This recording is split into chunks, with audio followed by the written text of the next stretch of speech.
আৰু ইয়াত ধৰ্মীয় মেৰুকৰণ যেটো ৰূপ দিয়া হৈছে ধৰ্মীয় মেৰুকৰণ এই ৰূপটোৰ বিৰুদ্ধে এখন সংগ্ৰাম হৈছে ধৰ্মৰ ঊৰ্ধ্বত ইয়াত থলগৰি মানুহ একত্ৰিত হৈছে আমি এটো দেখুৱাব বিচাৰিছো যে উজনি অসমৰ থলগিৰি মানুহ না হিন্দু না খ্ৰীষ্টান না মুছলমান আমি ইয়াত থলগিৰি হিচাপে জীয়াই আছো অনাদি অনন্তকাললৈকে থলগিৰি হিচাপে জীয়াই যাম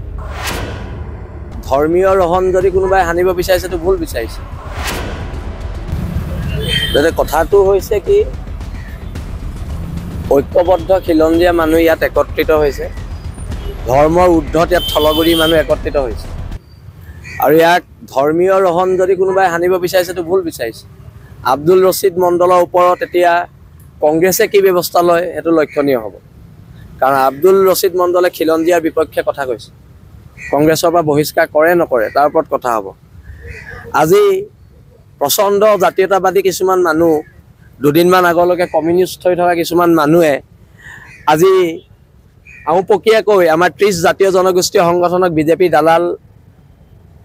বিজেপি পৰুষণত আমি কাম কৰিছো বুলি ফেসবুক পোষ্ট দিয়া দেখিছো আউপকীয়াকৈ স্পষ্টকৈ কোৱা নাই কিন্তু আমি তেখেতক কৈ দিও আমি এদিন কমিউনিষ্ট এদিন জাতীয়তাবাদী মানুহ নহয় আমাৰ 30টা জাতীয় জনগোষ্ঠীয় সংগঠন জাতীয়তাবাদ কৰি আছে আৰু জাতীয়তাবাদ সদায় ধৰ্মৰ ঊৰ্ধ্বত কৰি আছে আমি হিন্দু মুছলমানক লৈ জাতীয়তাবাদ কৰা নাই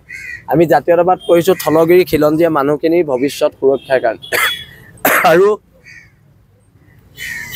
এটা আব্দুল ৰছিদ মণ্ডলে যি হুংকাৰ দিলে সেই হুংকাৰ কাক দিলে এই হুংকাৰ 30টা জাতীয় জনগোষ্ঠীয় সংগঠনৰ স্বাভিমানক দিলে সেই 30টা জাতীয় জনগোষ্ঠীয় সংগঠনৰ ত্যাগক দিলে 30টা জাতীয় জনগোষ্ঠীয় সংগঠনৰ সৈনিকসকলৰ নীতি আদৰ্শক দিলে আৰু সি আজি শিৱসাগৰৰ 30টা জাতীয় জনগোষ্ঠীয় সংগঠন অসমৰ 30টা জাতীয় জনগোষ্ঠীয় সংগঠনৰ অন্তৰত আঘাত দিছে ইয়াৰ বিৰুদ্ধে প্ৰতিবাদ হ'ব আমি কৈছো যে ইয়াত থকা বহিৰাগত মানুহখিনি উজনি অসম ত্যাগ কৰিব লাগে কাৰণ উজনি অসমখন আমাৰ ঘৰ আমি প্ৰথম আমাৰ ঘৰখন আমি সেফ কৰিব লাগিব সিকিউৰ কৰিব লাগিব আৰু সেই কাৰণে আমি এটা কথা একদম স্পষ্টকৈ কৈ দিছো যে 7 দিনৰ সময়সীমা আজি 3 দিন গৈছে আৰু 4 দিনৰ ভিতৰত তেওঁলোকে ত্যাগ কৰিব লাগিব তাৰ কাৰণে প্ৰত্যেক মানুহে সহযোগ কৰিব লাগিব প্ৰত্যেক খিলঞ্জীয়া মানুহে হিন্দু হওক কি মুছলমান হওক সকলোৱে সহযোগ কৰিব লাগিব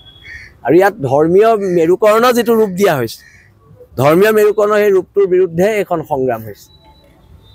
আমি এটো দেখুৱাব বিচাৰিছো যে উজনি অসমৰ থলগিৰি মানুহ না হিন্দু না খ্ৰীষ্টান না মুছলমান আমি ইয়াত থলগিৰি হিচাপে জীয়াই আছো অনাদি অনন্তকাললৈকে থলগিৰি হিচাপে জীয়াই যাম এই ভাবি আছিলো আমচুৰ কৰিলে বুলি ভাবিছিলো কোনোবাই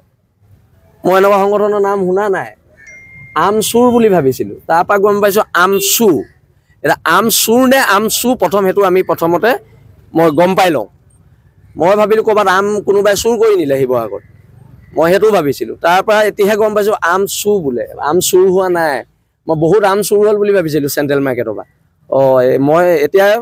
সংগঠনটোনো কি প্ৰথম হেতু মই জানি লওঁ তাৰ পিছত তেওঁলোকৰ ওপৰত আমি ৰিএকচন দিম মাৰ্কেটৰ আমচু হে ন